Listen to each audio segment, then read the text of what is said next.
अरबी बताएं कि अमीर जमात इस्लामी हाफिज नईमुर रहमान ने कहा है कि अवाम में निज़ाम की तब्दीली का शऊर बेदार करने तक जद्दोजहद जारी रखेंगे।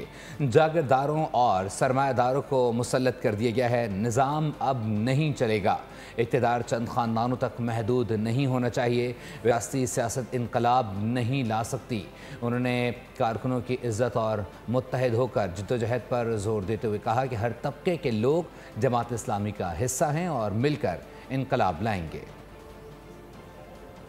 ये है कि अब जागीरदारों का निज़ाम, अब सरमायादारों का निज़ाम, अब वडेरों का निज़ाम, अब सरदारों का निज़ाम नहीं चलेगा।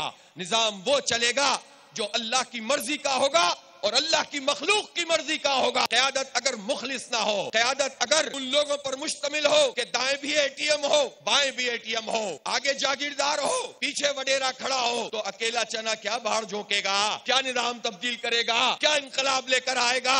जिद्दोजहद करनी है, तेज रफ्तार करनी है, गली गली और मोहल्ले मोहल्ले जाएंगे, लेकिन पूरे मैसेज के साथ जाएंगे।